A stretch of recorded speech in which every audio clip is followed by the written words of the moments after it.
You're listening to the TWOBUCKS podcast, the podcast for outdoor entrepreneurs.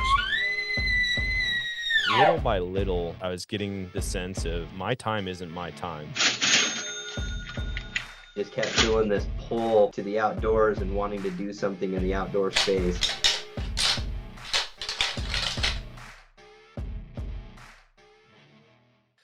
Welcome to the TWOBUCKS podcast, the podcast for outdoor entrepreneurs. I'm your host, Brian Krebs, and with me today is Doug Glimmerveen from Smackdown Outdoors. Doug is a fellow podcaster and has been doing some really cool things the last few years in the ice fishing space.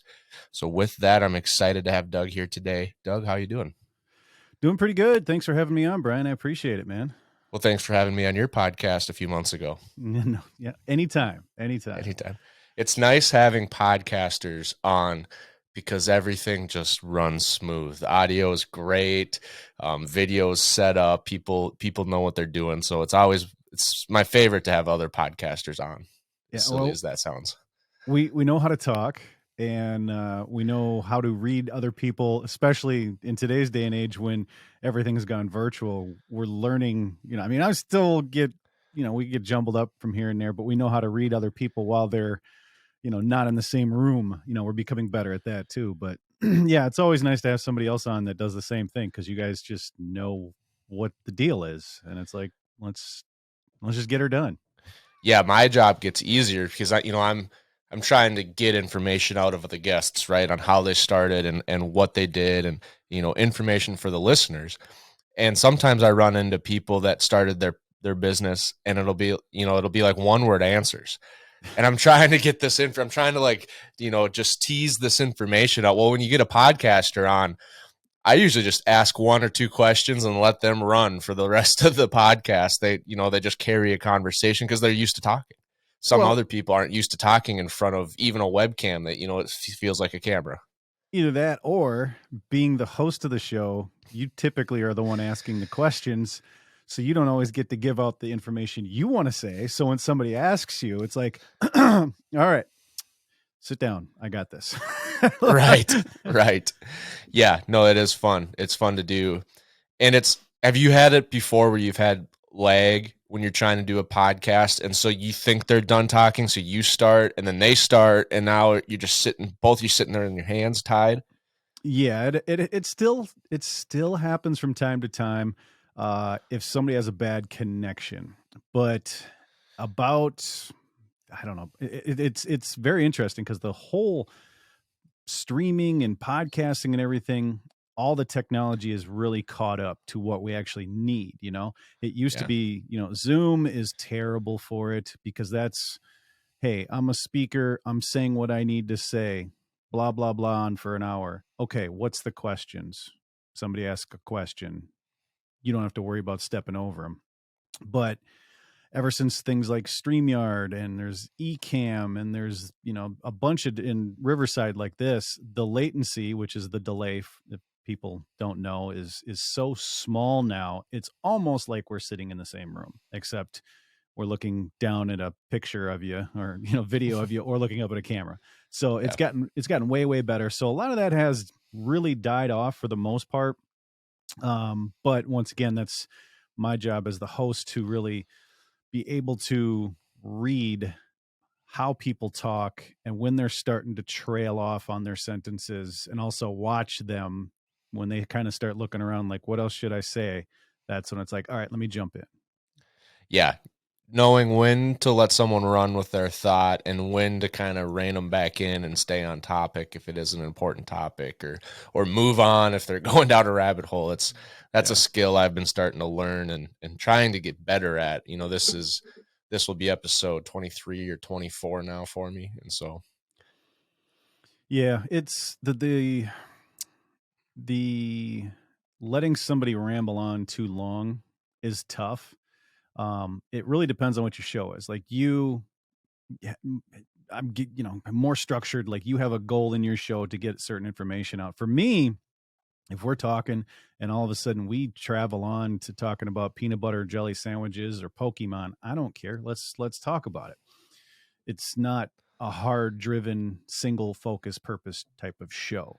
So it really does depend on your show. But there are some times where I'm like, all right, this is going on a little too long. So let's go back to when we were talking about this. Right. You know, what about that particular bubble? Yeah. So Yeah, I had it. I really notice it when I go back and start editing to pull clips out for social media where I'm just going and going and going. And it's like all I'm seeing is track 2 audio. And I'm like, man, I really let this person run with their thought. And I think one of them was Alex Rudd Fishing, who might be in our podcast exchange group, but he was just a phenomenal speaker and he could carry his thoughts well. And I'm like, he's rocking it. I'm going to let him go. He also has his own podcast.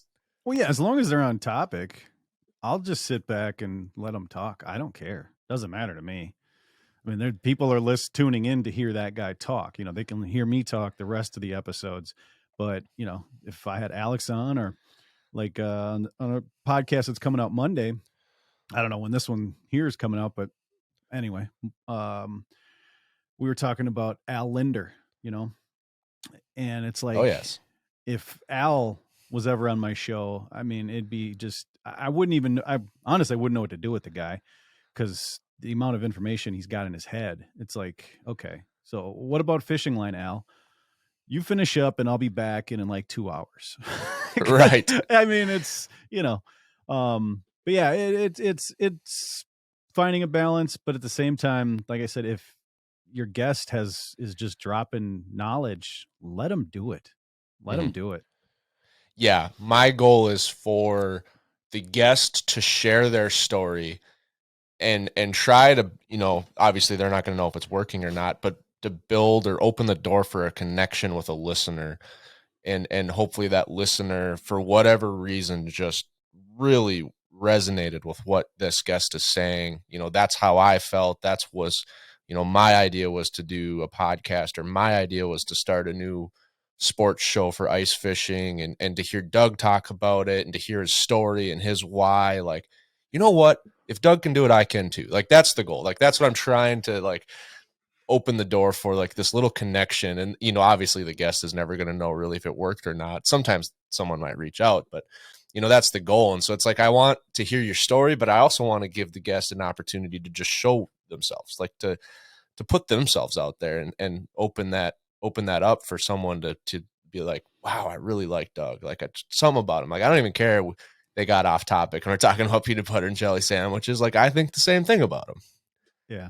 Well, as far as if Doug can do it, anybody else can do it. There's probably not a truer statement that's ever been said.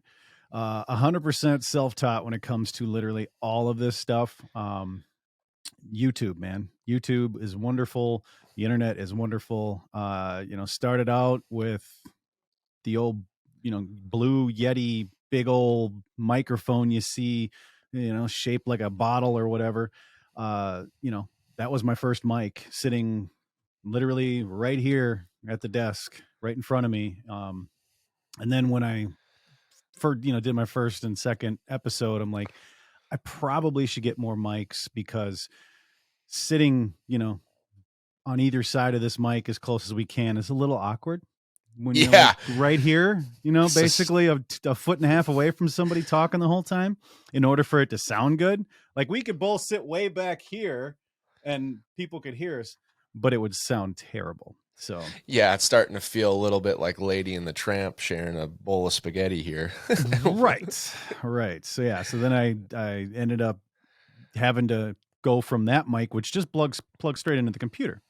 Easy, no problem, to soundboards, multiple microphones, headphone adjuster pieces and this and that and blah blah blah. And then there's when you start doing things on video, that's a whole nother ball of wax.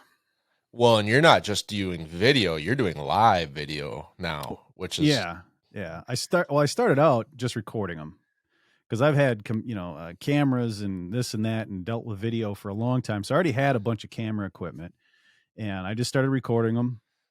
And then, you know, I'm like, I've always been that, what's the next step, right? What's the next level that I can go to? You know, first it was audio. Now it's okay, I've got the audio down pretty good. Now let's get into video. Just record them, edit them a little bit or whatever, put them out there for people to watch. Well, what's the next obvious step? It's live stream. And then that comes with a whole nother host of problems and equipment and, Oh, yeah. and cost and all this stuff. And, I started out OBS, which is a program that, can put you on the internet and you can do all sorts of fancy stuff with and blah, blah, blah. And as I was getting more into it, I was constantly researching, podcasting stuff, gear, programs, this and that. And then I happened upon StreamYard, which is a cloud-based or a browser-based streaming service. So you don't need to have giant bandwidths and all that stuff. And it's just like what Brian's got going on here on Riverside. It records everything. It'll put it out on the Facebook and YouTube and all that stuff. And that made it a lot easier until I started getting like even more fancy. And then I started mixing in a program called vMix, which you take your video and audio and all that stuff and all the graphics and you actually do the show on vMix.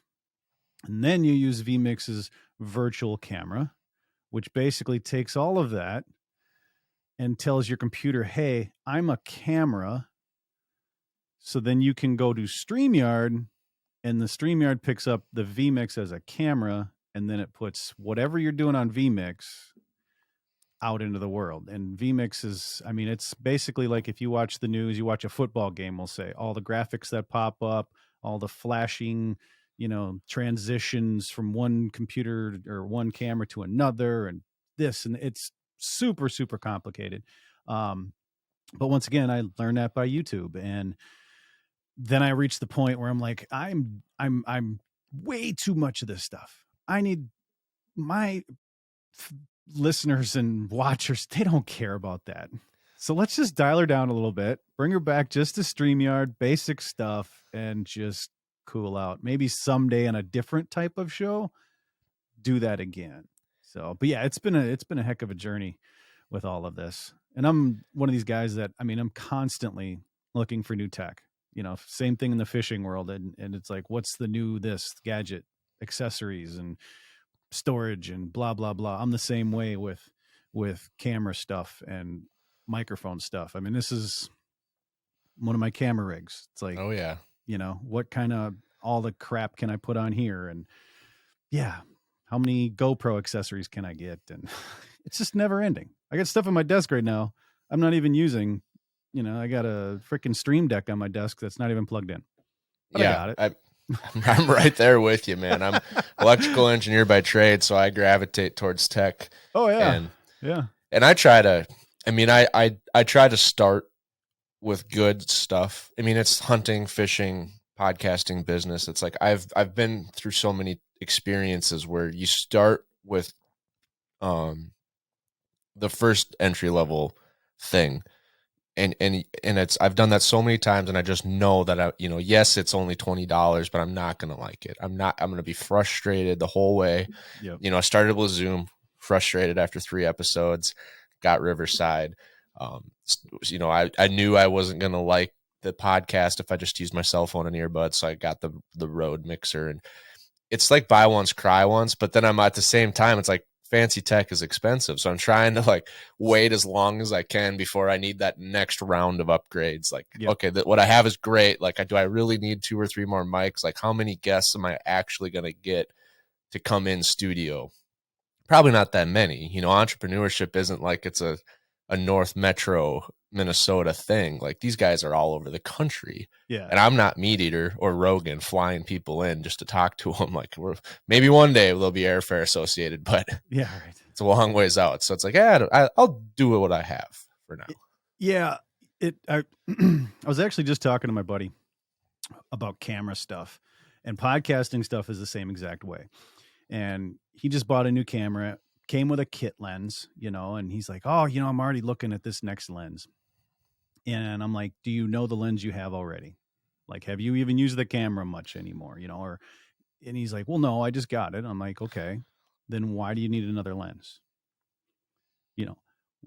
How I'm looking, I had to take a giant step back from cameras and lenses and stuff like that myself and go, okay, What I need to do with, we'll just say camera lenses, is 6 months from now, look back and go, okay, how many times did I miss an opportunity either with a photo or video to get a certain shot or whatever because I didn't have one certain lens, right? So podcast world, how many times in the last 6 months have I needed a second mic?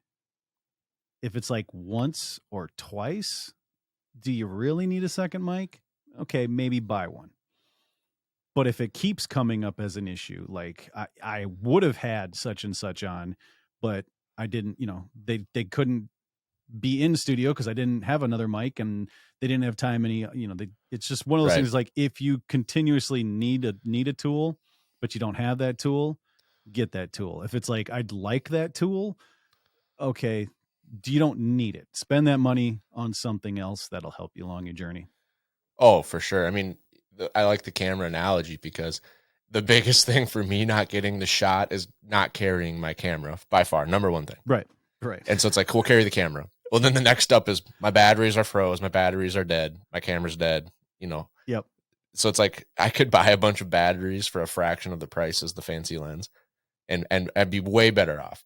Oh, yeah. The only thing I like about the lens is, they're getting some really cool new tech on, and you can basically combine your 18 to 55 and your 70 to 300 kit lenses. Those are common kit lenses. Yeah. You can get some, I don't know what off the shelf. Tamron makes one where it's an 18 to 300 with the same f-stop. And so I'm looking at that as like, okay, now that's something, because now I don't have to switch my lens if I want to take a close-up candid of my elk hunting partner because there's a cool scene that he's walking through, or he's, doing wind indicator and I can get the puff. And then we go 40 yards and jump an elk. And now I need the 300. Mm-hmm. I can do all that with one lens. Yeah. It's not any different than, it's not going to give me a different shot. It's just saving me from having to quick swap out a lens when I'm hunting. Yeah. But you already know that's what you would do with that lens, so that would work perfect. But it's like me, It's like, okay, I've got the new that Sony 10 millimeter. I've got the 16 on this one. What more do I really need than that? Okay, so I've got a zoom. Actually, it's on this one. It's the Sony 18 to 135, which I bought, and that's my main just kind of going out and vacation camera, right? Like not super serious pictures, not worried about, getting the clearest, It's a great lens actually. But other than those three lenses, what do I need? Right now, nothing really. Like I don't need to reach way far out and touch something. So I don't need that lens, but I want that lens. It's like they've got that 30 mil. 30 mil looks awesome. It's cheap. It's $238. It's sitting in my wish list right now, along with the 56, along with 5 other lenses. But I don't need them. I've got them there just in case. In 6 months I look back and I go, okay, how many times could I have used that lens? How many times did I miss out on something because of that lens? So, and that goes back to anything. I mean, even just tools. Just tools themselves. Like I was at Home Depot about a month ago, and I'm walking around. And I look at an end cap and there's stud finders. I don't have a stud finder, but I'm looking at it and I'm like, how many times have I tried to find a frickin' stud in the past year? Too many times not to have a stud finder. So I bought it. Yep. But if I'd asked the same question, but I haven't looked for a stud in 5 years, well, then I don't need to spend the $30. Yeah, no kidding. Yeah. No kidding. I love tools too, but I just got, we just got married actually last weekend. And congratulations. Thank you for the groomsmen presents. I just had a best man and then our fathers. It was a real small wedding, but I got them each these Leathermans engraved with their initials. Obviously that's backwards, but nice. But this tool for me, I used to have one and then I got another one. I mean, this is the tool of tools, man. I mean, you got a pliers. You can use it as a hammer. There's knives, screwdrivers, saw blades, serrated, everything. I mean, I wear this thing. My dad has worn out multiple Leathermans. It's funny how you say the tools of I always want tools. It's like I can do so much with just this one thing though. I always want more, but I carry this one every day. Oh yeah. I mean, we all fall back to what we really like and we really use. I mean, 3 feet away from me, I'm staring at 1, 2, 3, 4, 5, 6, 7, 8 cameras. 1, 2, 3, 4 more in the other room that I actually use. I never touch these cameras. There's nothing wrong with these cameras. I just never use them. Plus, Are they all like action cameras or Oh no. DSLRs? No. Because if you had like 8 GoPros to like cover your boat, I could understand that. No, I got. Oh, you're talking real cameras. I've got 2 of these AX2000s. I've got 2 of these, the AX33s, and then I go older. This one here is actually, I'll never get rid of this because this isn't the one that my wife bought me, because that one I burnt it up a long time ago. But this is the style. It's just a little tiny handy cam that my wife first bought me when I told her I want to get a camera and start filming my hunts and fishing stuff, because I just wanted to just teach people about stuff. Like I didn't know you could monetize on YouTube when I started. Had no idea at all. I don't even know if you could 15 years ago, probably. But so I'll never get rid of this one just because this is what started everything basically. But yeah, I got a DSLR sitting over there. I've got another couple other freaking, it's just dumb. So it's like, I've got all this gear and I don't use it anymore. Some of it's outdated, like the AX2000s. They're still usable, but they're not crisp, clean, don't have 4K, blah, blah, blah.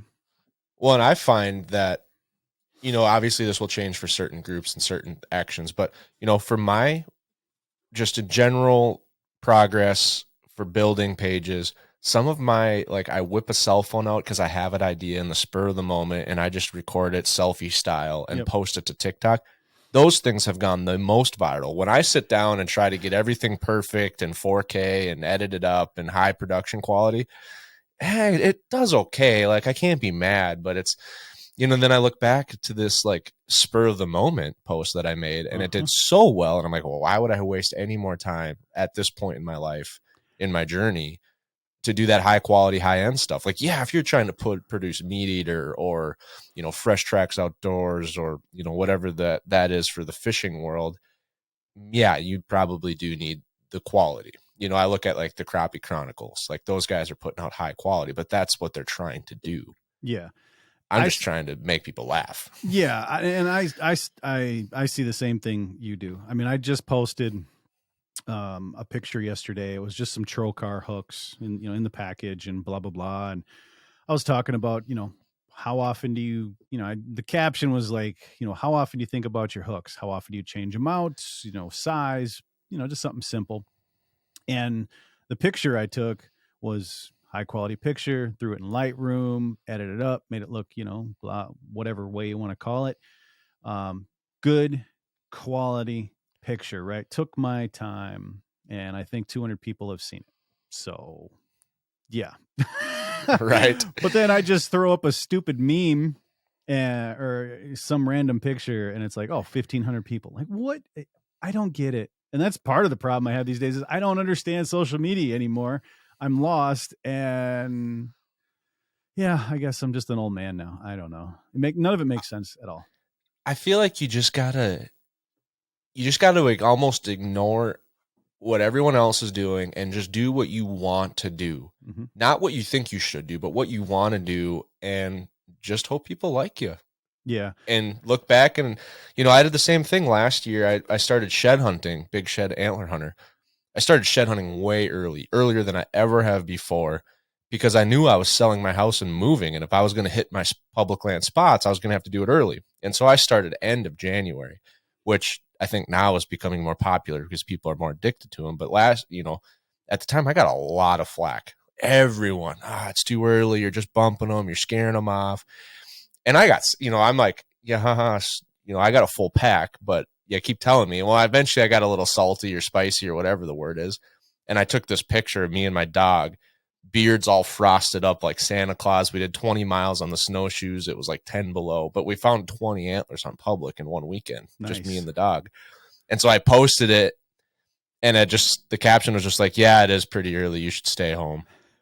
And all of a sudden it starts blowing up. Carbon TV picks it up and shares it, like Shed Hunters of America, and because it's like the the cusp of the season and everyone's getting excited and there's the Yeah. picture. And I was like, I just thought of it on the way home. Like, oh, I should take a picture to mess with people. Like, yeah, it is too early. You should probably stay home. It wasn't worth Oh it. yeah. And that's why it blew up. If you just put the picture and then probably not have said it's too early, you should stay home. If you hadn't have said that, it probably wouldn't have gone as viral as it did.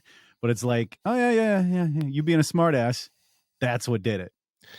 Yeah. That's I have a lot of fun in shed season. I just try to make funny stuff happen. Pretend like I can't find anything and walk by a hammer, or make goofy TikToks about like, oh, I got these new shed glasses. They got like a special tint in them that makes the shed antlers just pop, and I'll walk right by like a deadhead.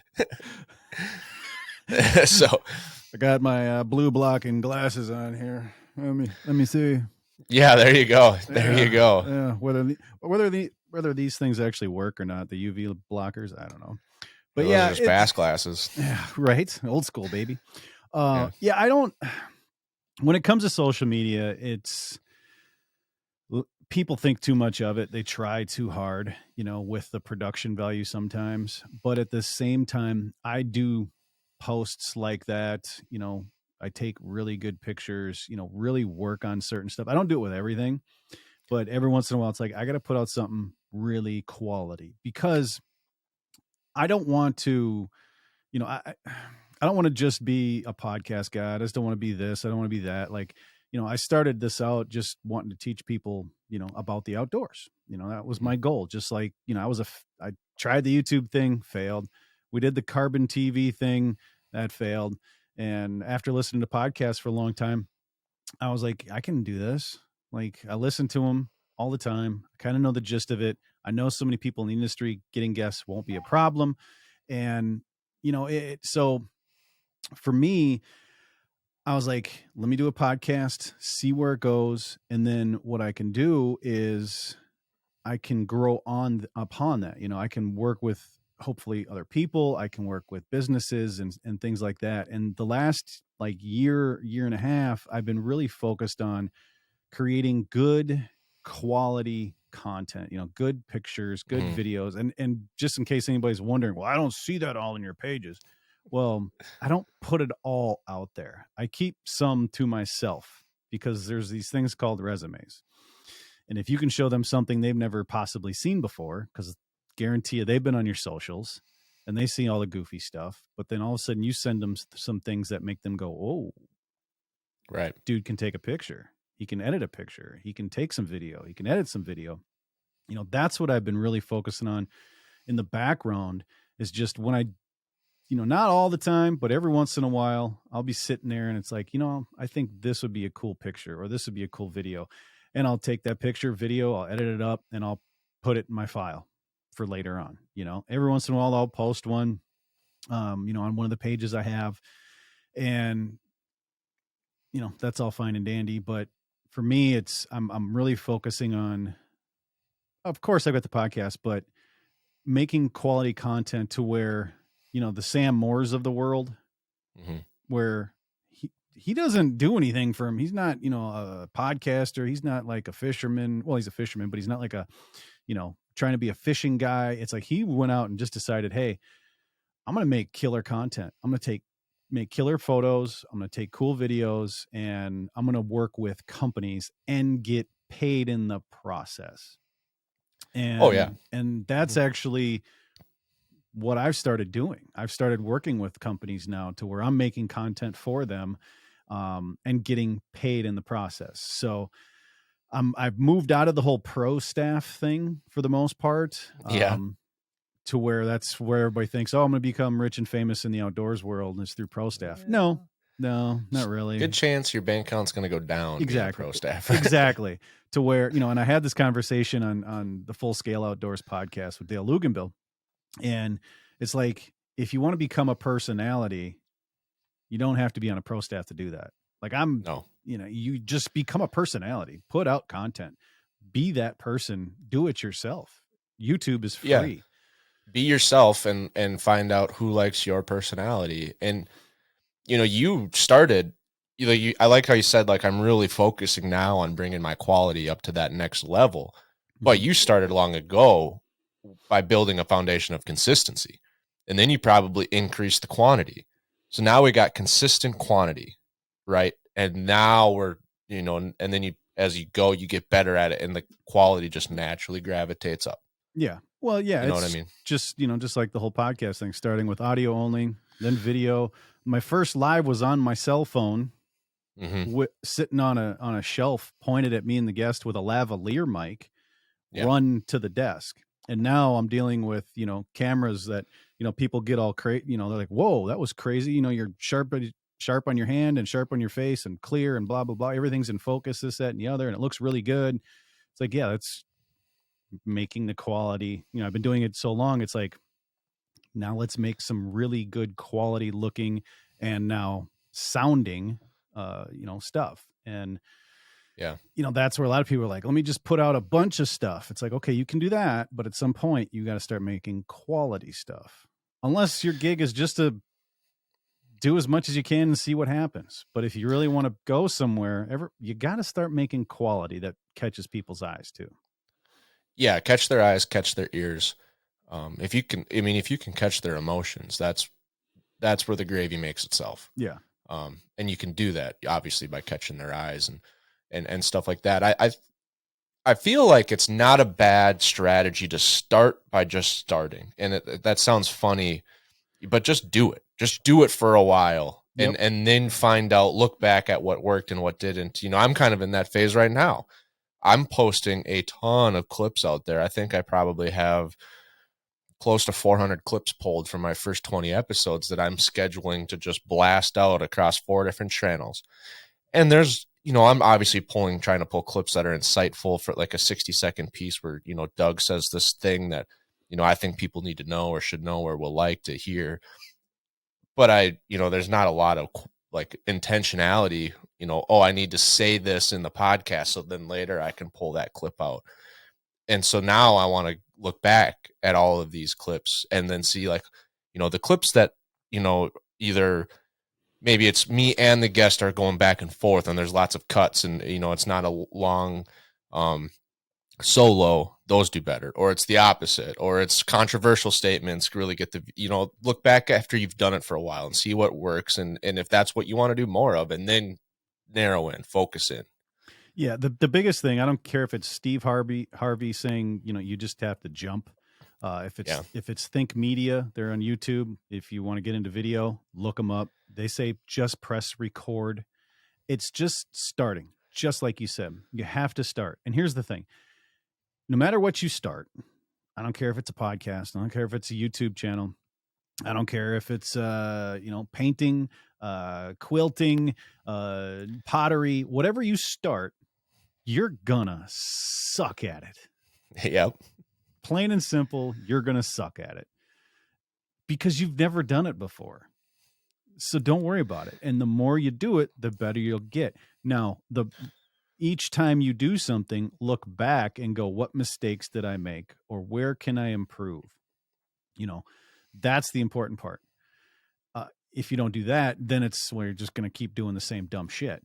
But look back and go, okay, so what did that first one sound like? What critiques did I get? If you get just haters going, it sucks. Okay, well, that helps. But if you get a guy going, hey, in this photo that you took, if you brighten up the, if you put a little more contrast into it, back off the highlights or, do this or that and blah, blah, blah, and change around this and, settings a little bit, take those criticisms because that's advice, that's going to help you. But don't listen to just people that sucks. I would have done it. I would have done it differently. Oh, really? Are you though? The are you though is a good point. Yeah. You're never criticized by someone farther down the path than you. You're only criticized from the rear view mirror. I mean, like if I took a picture, you wouldn't be like, dude, you suck. You would be like, hey man, you should really look at what your ISO's set at. I think it's a little high. Yeah. And it's like, oh yeah, 18,000 in broad daylight. Yeah. It's a little high. I've done that before where I've seen a buddy take a picture and he's like, post it up and he's like, oh yeah, I did this in Lightroom. And I'm looking at it and I'm like, yeah, that's cool. But I actually just screenshot the picture. I take it into Lightroom. I edit it a little more, and I'm not that I'm a professional editor. I know exactly what I'm doing, but I change it a little, a little here, a little there, and I go, okay, and I send it to him. I'm like, your picture was dope, dude, but what do you think of this edit I did to it? And it's like, oh, okay, that's cool. I'm like, yeah, you overdid things just a little bit. People always go, oh, 100% this way and 100% that way with the slider. Yeah. It's like you can go like 4 and it might 100% be okay. vignette. I want that. Yeah. And just a nice round circle right in the middle. It's like feather that shit out a little bit. Yeah, I want to get better at, and I used to do that. Unless it's black and white or I'm really going for some effect, my goal is to always make people wonder if I even edited it. Yeah. You're like, does he just really know how to use his camera, or did he edit that? See, I like making pictures. And it's like neither. Yeah, I've got some of those, but mostly I like because it's a style, right? Like, yeah, it doesn't matter how you edit, it's your style. And my style is you look at it and you go, that was definitely put in Lightroom, because that vignette and that saturation or whatever, that's not natural, but it looks good. I just want to give it a certain look. Like I go back to Sam Moore. You look at anything from any company he works with, and that's a Sam Moore picture because of the look of it, and that's what that way with any photographer that's been in the game forever. They all have a certain look to them, and whatever your look is fine. But some people, they just go way crazy and they're like, this is awesome. It's like, okay. Yeah, good, like good. when you edit, all right. the first time you edit it, yeah. and you turn everyone orange, and this guy doesn't look quite right anymore, but you look tan. Yeah, and I'm not perfect at all. I'll go through my Lightroom sometimes, and all the pictures I've done, and I look at some, and I'm like, what in the hell was I thinking on that one? Like, holy cow! And then I'll actually redo it, and I'm like, okay, that looks good. And then I'll come back 6 months later, and I'm like, nope. And your tastes change, your style changes, and just same thing with, any videos or podcasts, things change. Yeah. Yeah. You just got to start, like you said, and you'll find those things out along the way, and you can do multiple things at once. Like this coming season for shed season, I'm still going to do the funny stuff, then the pretend I'm the world's worst shed hunter and walk by, try to make people laugh. Mm-hmm. But then last year I added in the still camera to try to take those just real crisp, clean pictures close up as they lay. And I'm still going to do that. And then on a third track, I just got this GoPro shoulder mount. I'm going to try to take like a documentary style video of the whole season and try to hit 100 sheds in a season and clip it. So you're only obviously seeing me pick up sheds, not walk with my head cut off for endless hours on end. And real boring, because shed hunting can be pretty dry. Well, yeah, you're just just going for a hike in the woods till you see something.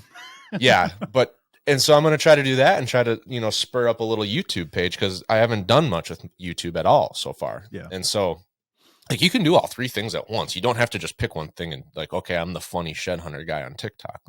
Well, I was. Now I'm also the guy that takes great Instagram pictures and does a little bit of YouTube stuff. Yeah. That's, variety is really, really good. Doing the podcast, doing a little bit of photography, doing some video, things like that. It's, and I don't take all the podcasts aren't the same. I mean, I do fishing, I do hunting, I do random stuff. Not all my photos are the same.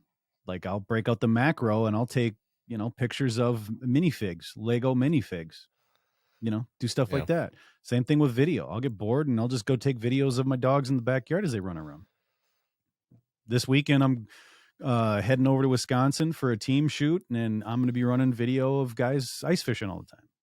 So there you go. You can have, multiple varieties of the same thing, and when you post, you can do different stuff. Keep like your Instagram kind of have I don't want to say a theme, but keep Instagram, keep Facebook, and keep TikTok, and YouTube.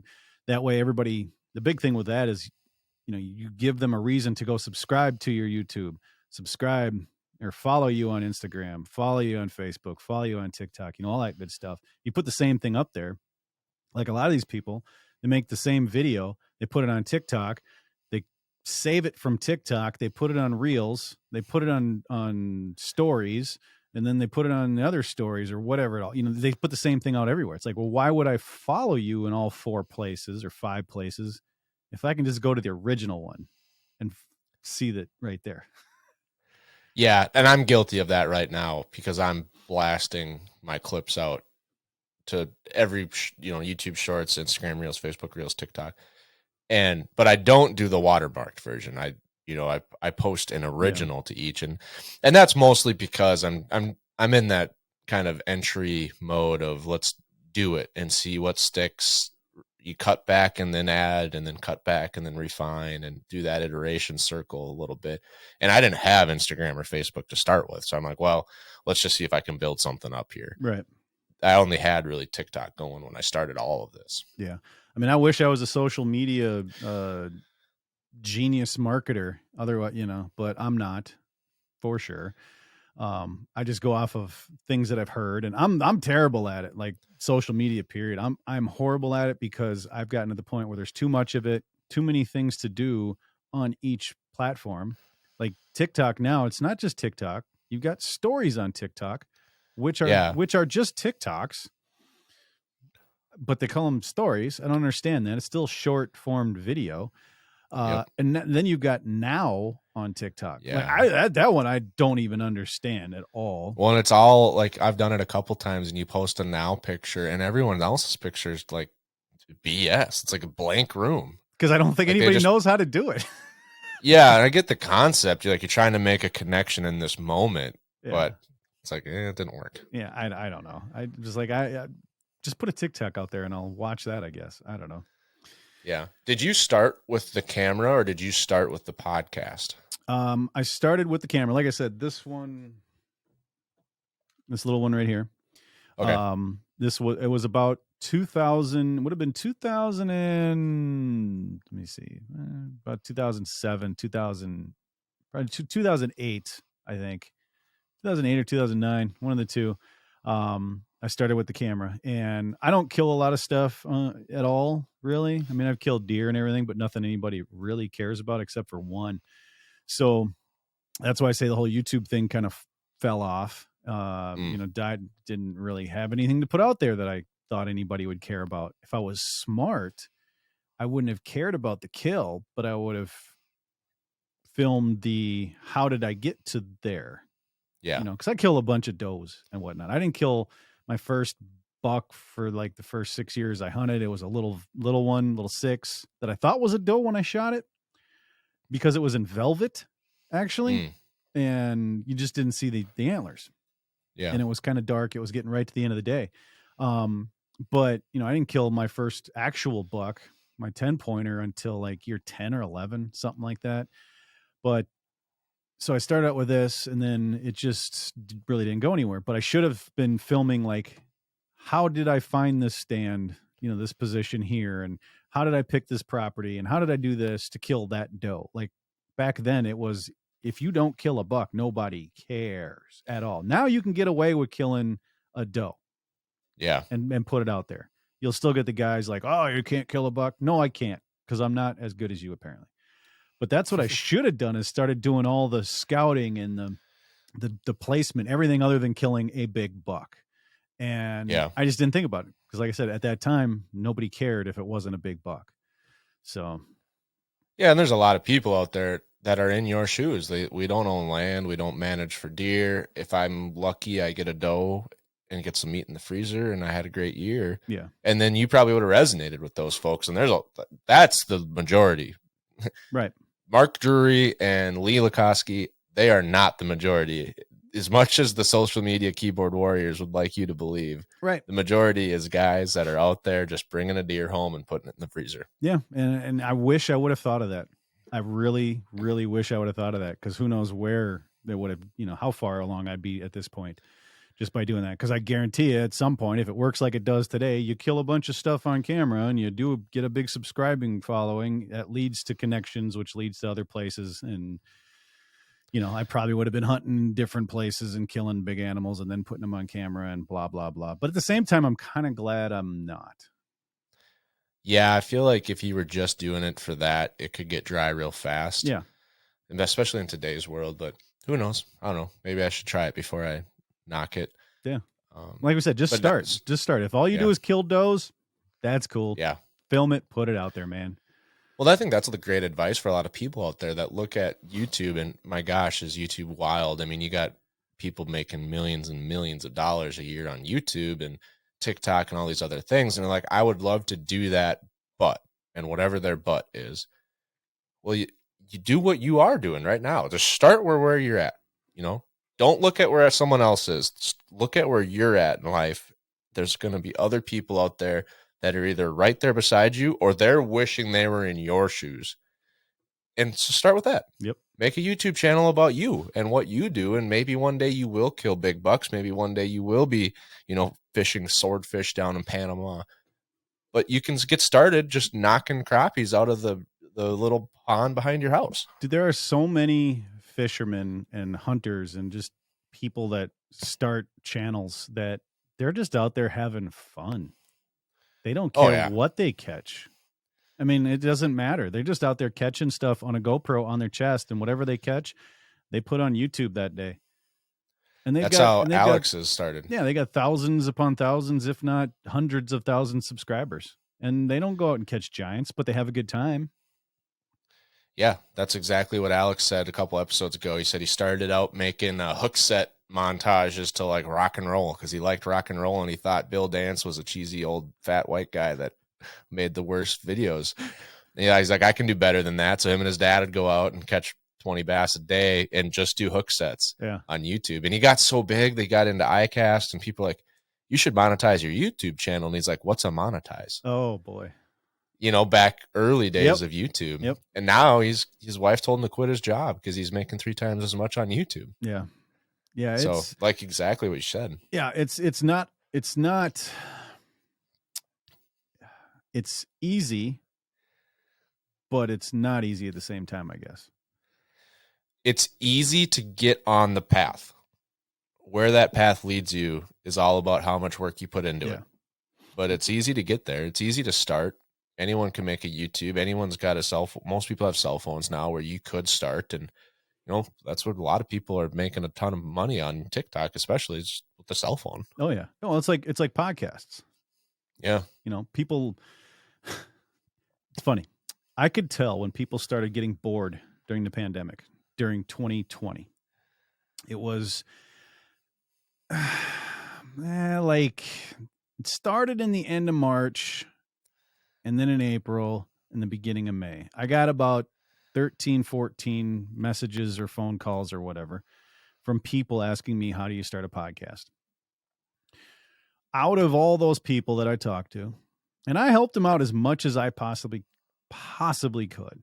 I think one of them made it past the 7 episode mark, which 7 episodes when it comes to podcasting is the mythical, magical number that after 7 episodes, either you keep doing it or you don't. Most podcasts stop existing at that 7 mark. Now, nobody knows why it's 7. It's like, why did all the, Janis Joplin and Jimi Hendrix and Amy Winehouse, why'd they all die at 27? Nobody knows. But 7 is the death age of most podcasts. Interesting. Yeah. People start. I'm glad I made it. Yeah, you've made it. Good job, sir. Most people get into podcasting. I started out saying everybody should have a podcast. Every single person should have a podcast. Like, it's easy to start. Grab your cell phone, talk into your cell phone and put it out there. There's apps where you don't even have to edit it. You just hit record and it'll automatically, I was giant on that. And then after that whole thing with COVID, I really kind of was like, I need to stop. Dial that back a little bit. Yeah. Dial that enthusiasm. Be like, maybe you're not podcaster material. You should do something else. Yeah. Well, I changed it to, and actually start telling people like, look, podcasting is easy.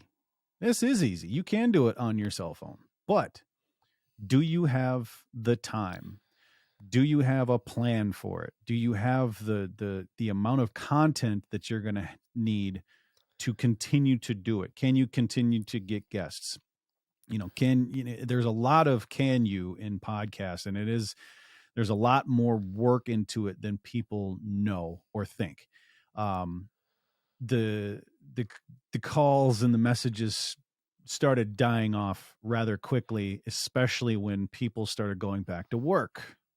Like, when we were all allowed to go back to work, that's when, like, I've gotten 2 phone calls or messages about starting a podcast in the last year, because people went back to work. They figured out that I don't have time for it. I've got kids' soccer practice now. I've got work. We've got church. We've got this. We've got that. Yeah. Their lives get busy. So, I still won't think, if you want to start a podcast, sure, go ahead. But make sure you have the time. And we're talking one night an evening, at least 3 hours. By the time you hit record to the time you're done editing, depending on how long your show is, and if you're going to get guests, you're constantly looking for guests and stuff. I mean, this just as well as I do.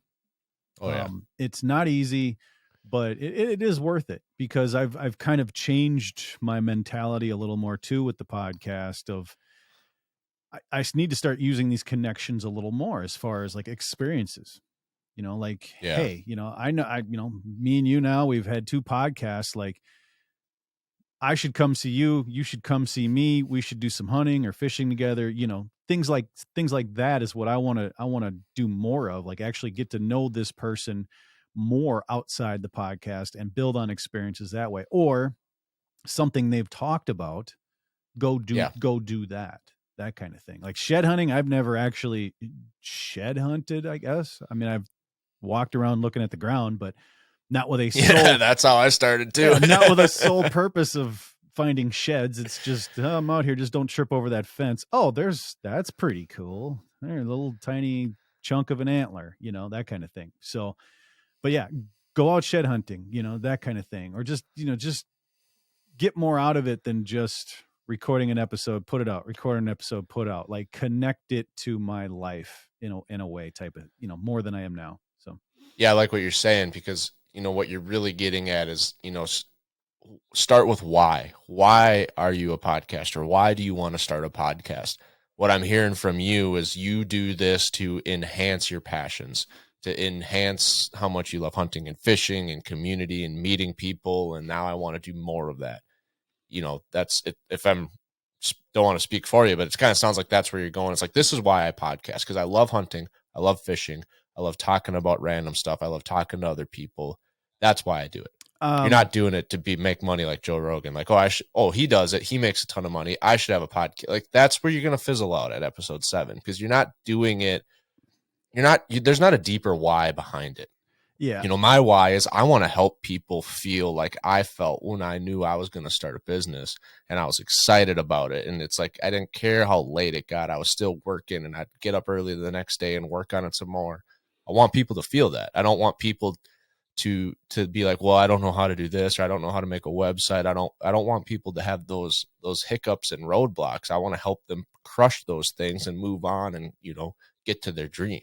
Yeah. I don't want it. You don't do it just so I can make money and retire one day. That's not the why. If it happens, great, but that's not why I did it. That's not why I started. Right. Yeah. I'm not planning on quitting my full-time job anytime soon. My reason for the podcast is to teach people. We go back to why I've got this little camera. It was to show people how to do things. Same thing with the podcast. My tagline is teaching the world about the great outdoors, one episode at a time. So I do the podcast to teach people, and I could sit here and talk about stuff that I can YouTube and look at and go, okay, take notes, and then get on and do a podcast. Hey, let's talk about shed hunting. So today on today's show, I'm going to take you through the 5 steps of shed hunting. Shut up.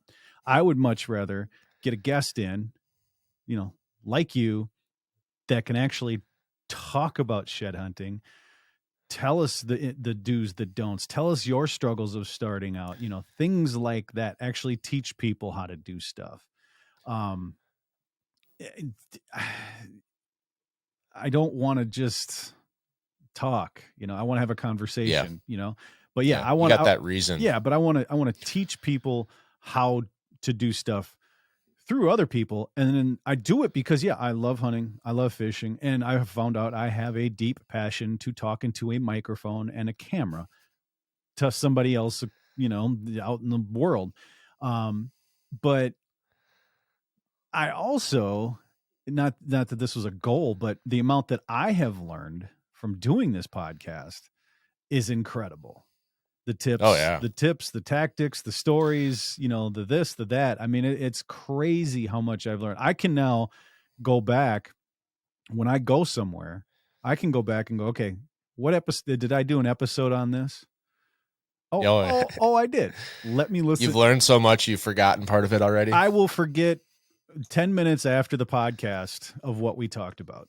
I mean, it's just we do. Do you pull short form out of your podcast? I don't. I need to, but I don't. It's just a time thing.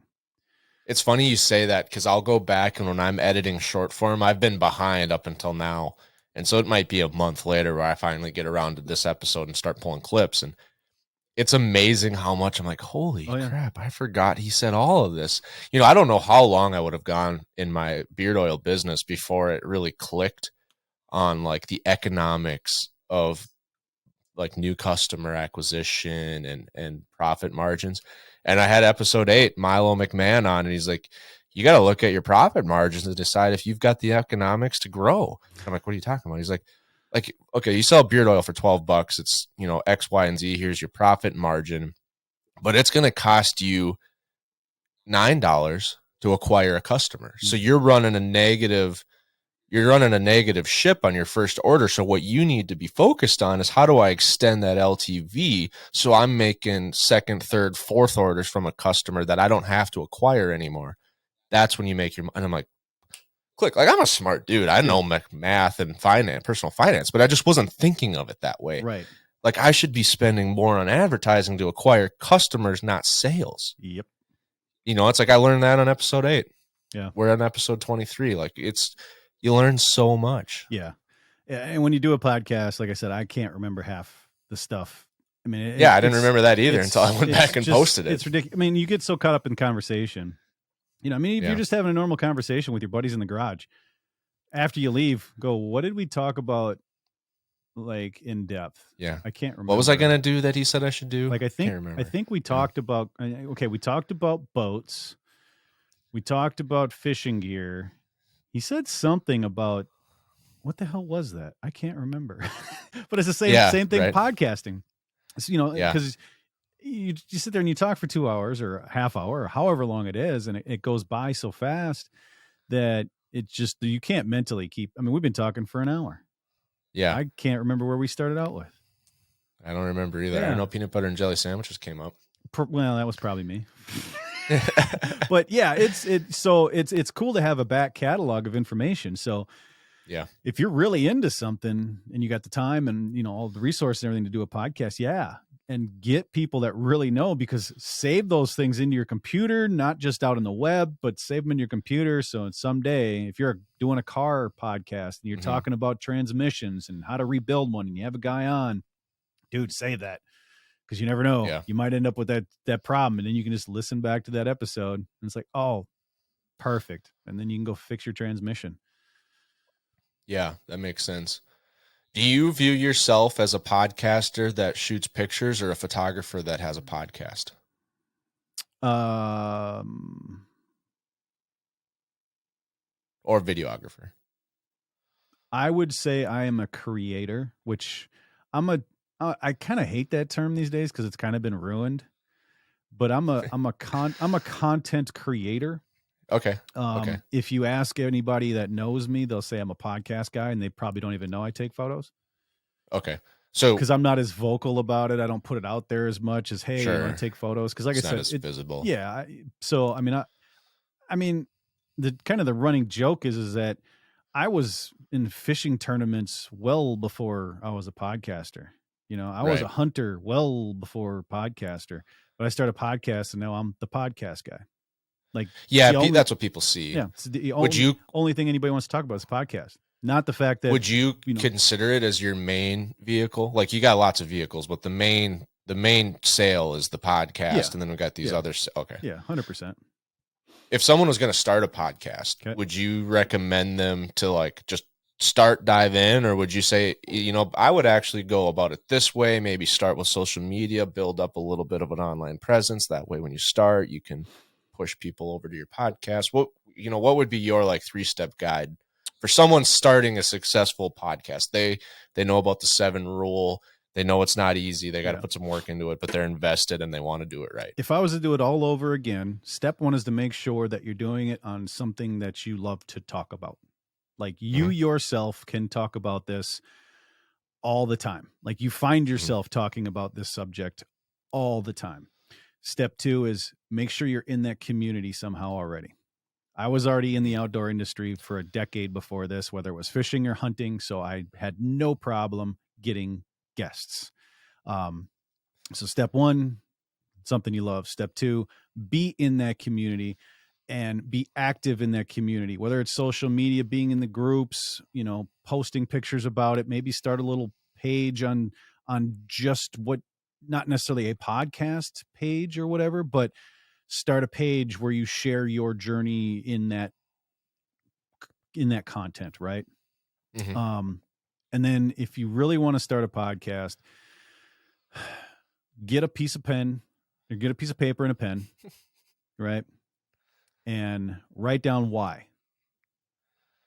Write down your why. Why do you want to start a podcast? That's step number 1. And I don't want to hear, oh, well, because I like it. That's cool. I like spaceships. I like spaceships. Spaceships are cool. But I'm not going to start a podcast on spaceships. So write down your why. When you can answer that question of why I want to start a podcast on water, right? We'll say water. If you can answer that extremely fast, okay, cool. Move to step 2. Step 2 is start coming up with the show format. Like, we're going to talk about water. What do I want to do with this podcast? Do I want to teach people? Do I want to give out information? Do I want to be a news style podcast? Do I want to have guests on? That kind of thing. Come up with that basic format of what this show is kind of going to be about. You don't have to script out your shows. None of my shows are scripted. I've got an idea. I have Brian on. Hey, we're going to talk about his podcast. I know he's got a beard oil business. We'll cover that. And then we'll just kind of get into anything else that comes up, you know, that kind of thing. Some are very scripted to where they are A, B, C, D, E, see you later type of thing. But, you know, come up with that general idea of how the show is going to go. And if you haven't noticed yet, I haven't mentioned equipment because we're still not even there yet. Yeah. You know, step 1, make sure it's something you love. Step 2, get yourself in that community. Step 3, what is your why? And then, you know, get that format going, get that idea of how the show is going to go, you know, what you're looking to get out of that show. That there's going to take up a lot of time. Like, do I want to have guests on? Can I talk about this myself? You know, and before all of this, of course, is make sure you have the time and the resources to buy stuff and, you know, all that good stuff. But get all that down before you even sniff equipment. You know, you can go a bunch of different ways from there. Like if you want to have guests on, okay, start talking to people, getting to know people better. Like, hey, I'm thinking of starting a podcast. Would you like to join me type of thing? And then, you know, if you want to go down the guest route, it's also, how do I want to do that podcast that way? Do I want to segment it out, you know, or am I going to do it my solo? Do I want to segment that out or just ramble on and this and that and the other? So really format it all, get it all kind of buttoned up as far as how you're going to do it before you record a podcast. And then I would say record something, right? Get a microphone or talk to your, just do some on your phone, right? Just of you talking about something, anything. Just record yourself getting comfortable talking. not everybody's got the gift of gab. Not everybody can talk into a microphone. They get real quiet. So what I did is, I've fortunate enough I can walk in a room, start talking about whatever. I can talk for days and days and days. Always have. So it wasn't a huge problem for me. But what I did is I actually just went to like outdoor news or whatever, just found articles, and I read those articles out loud into a microphone. Or I would sit there with the microphone and I would just practice an episode. I would talk for 5 minutes, and then I would talk for 10 minutes, and then I would talk for 20 minutes, just to get used to talking into a mic, especially with headphones on. It's a weird world when you put headphones on and you can hear yourself coming back and this and that and the other. Just getting comfortable talking into a mic and the gear and all that stuff. And if you've got the means to get equipment, actual podcast equipment, it's a wild world out there with a lot of gear. And it's so budget orientated. You could spend $100, you could spend $1,000, and you're still not even halfway to what you're probably going to end up with someday. So, start out where you can equipment wise, and then record like 4 podcasts, but you're not going to put those podcasts out there. Like, you're hitting the record button. You are doing a podcast. You're not practicing now. You are recording a podcast, right? You're not going to put those out there unless they turn out to be bangers. Okay, cool. You got lucky, but you're just pressing that record button. You are going to talk for X amount of time. Or if you're going to have guests on your show, grab some buddies, hey, come on over. I want to practice doing a podcast. Come join me. We're just going to talk. I just want to get used to talking into a microphone, blah, blah, blah. But record like 3 or 4 of them. And then listen back and critique yourself and go, oh man, I say a lot. I say awesome a lot. Yeah. Right. Awesome. Let's say awesome. Or so my thing was, so blah, blah, blah, blah, blah, blah. So, things like that. And then you can maybe record a couple more, Cause you got to remember the podcasts are, and this is coming from the guy that was huge live stream dude, but they're not for the video audience, right? They're for not unless you're special. Yeah. Like Rogan. I mean, you're doing something unique. Yeah. It's an audio experience. So make sure your audio sounds good. So, if you are starting out doing it on your phone, get a little external mic for like $30. Use that. Make sure you're in a nice padded room. Start out in your closet. And I'm serious when I say this. If it's by yourself, or even if you have one guest, as long as they're comfortable, just, being in a closet with you, do it in your closet, because there's all sorts of sound killing materials in there. But record some podcasts. You probably not going to put them out, but then actually when you get comfortable and you go, okay, I know what I'm doing, I can make a good show, then start recording episodes and record like 4, 5, 6 of them in a row before you put them out.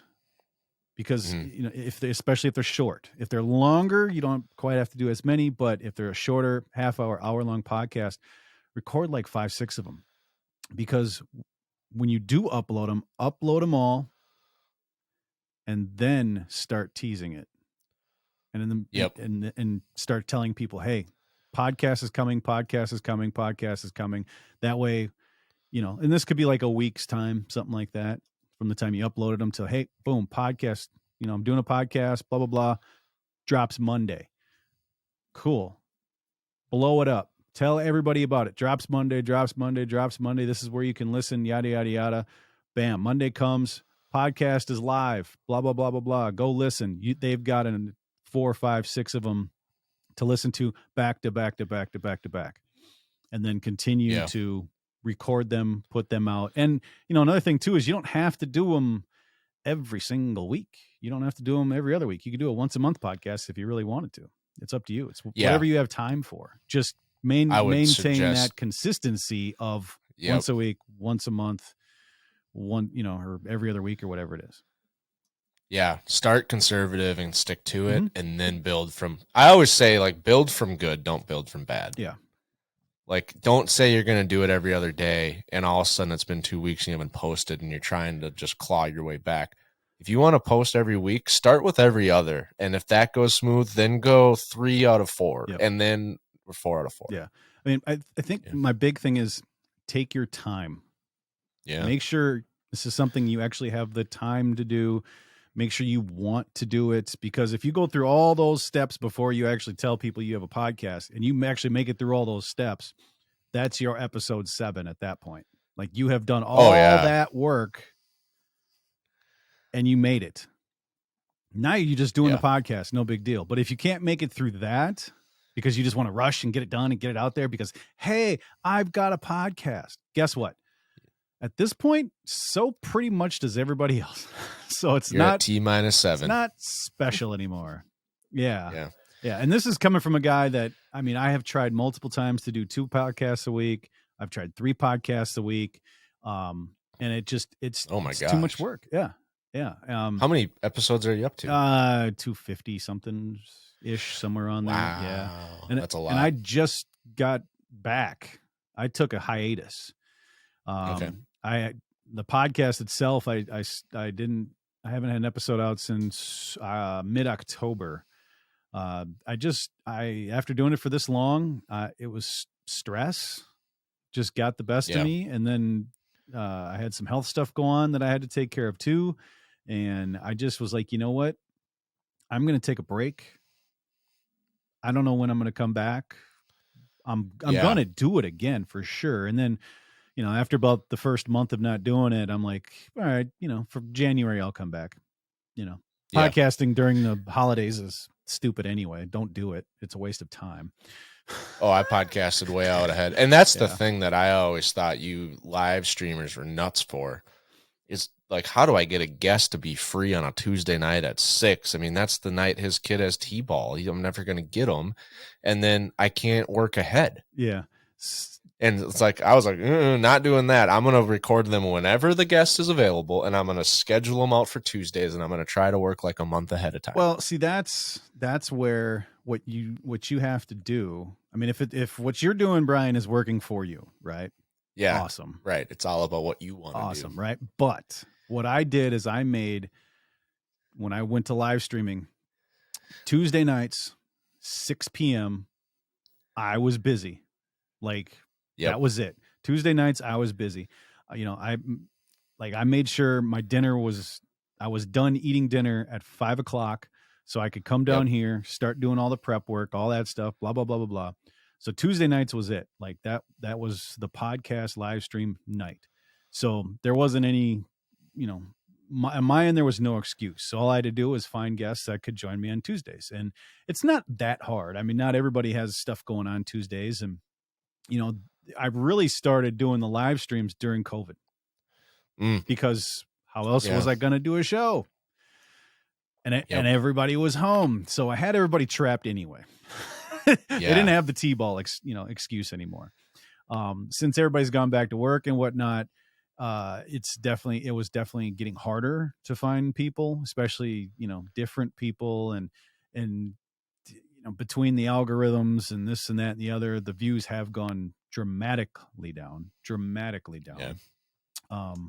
But yeah, for people starting out, pick a day of the week, whatever time it is that you sit there and you're like, I watch TV Tuesday nights after dinner until I go to bed. Boom. That is your night to work on the podcast. That's it. Right there. Like, you have no excuse now. You don't need to watch TV. It's all shit anyway. Right. Don't do Monday nights because then the fall comes and everybody's watching Monday Night Football. But, find whatever time you have and do the podcast. And you might have to look a little harder, but you'll find people that can join you whatever night you can do it. Yeah, that is true. I mean, maybe not this week, but next week, or you never know. Yeah. Not next week, but I can do this week. Yeah. And I mean, I've had it where people go, yeah, no problem. I can do it. And then there's other people like, well, I can't do it this week or next week, but I can do it 3 or 4 weeks from now. And I'm like, I don't care. That's fine. Yeah. I got that Tuesday open. Let's go. I scheduled one guy out. Like, what the heck was it? Like 3 months. Oh, that's a long time. Yeah. I mean, I sent him a message like a month beforehand, going, hey, are we still good for that day? He goes, yes, it's in my calendar. I'll be there. I'm like, perfect. So I've been trying to track down a few people for 3 months. Yeah. There's that too. I mean, getting guests can be easy, but it's also a pain. That's why I go back to get yourself in that community, make friends in that community, because the more you know people, the more willing they're to come on some random dude's podcast. They already know you, so yeah, I'll come on your show. That's fine. Yeah, that's good advice. If you're starting out, be open, honest, going, hey, I'm starting a podcast. I just started this. I've only got a few episodes in, but I'd love to have you on the show to talk about X, Y, and Z. Because podcasts, they live on forever somewhere. It's not just it's not just up for that day or two and then it's gone. So people can also always go back and listen, later on. Yeah, our first episode is still our most listened to. Mm-hmm. So that's pretty awesome. Well, I appreciate that's pretty typical, because people will go back and listen to the start until you get giant of your episodes. So yeah. Cool. Well, that's how you start a podcast, folks. Yeah. You just heard it. The 5-step process. Yeah. Can't go wrong. Can't fail. Make it to episode 8. 5, 6, 7, 8, 9, 10 steps, whatever. But just make sure you have the time. Make sure it's something you love to talk about. And don't worry, the equipment, that should be the last thing you worry about. And it's the most flexible part of it. You can do it with a headphone. You can do it with your earbuds in your cell phone if you really had to. If you got a great idea, you could start there. And coming from a guy talking into one right now, if you're getting into podcasting, you'll hear Shure SM7B. That's the one that Rogan's got. You don't need it. It took me 4 years and I finally decided to buy one. Why? I don't know. Want to look cool, I guess. You want to be like Rogan? No. Yeah. Awesome. Well, thanks for the advice, Doug. Where is the best chance for listeners to come check out you and Smackdown Outdoors? Well, of course, the podcast is available anywhere finer podcasts are found. But I've got the Facebook page. I've got an Instagram. Got the YouTube channel. If I'm not doing live streams anymore, that just got to be too much work. Like I said, the algorithms and everything, the numbers, everybody I know is just way, way, way, way down. But if I do video, record them, I'll put them out on the YouTube channel. Plus, one of my other goals is to actually start creating content on YouTube that's actually like fishing content and outdoors content, like actual YouTube-ish videos. So awesome. Yeah, we'll work on that. But yeah, just the typical social medias. You can follow me on TikTok. I don't really do anything on there, but that's not a Smackdown Outdoors branded page. So, but yeah, just Facebook and all that good stuff. But yeah, give the old podcast a subscribe and listen and all that good stuff. Yeah, go back and find whatever episode I guest starred on. Yeah, it wasn't too long ago, I don't think, was it? No, I think it was last summer. Yeah. So, awesome. Well, thanks for being here, Doug. I appreciate it. And thanks for listening, everybody.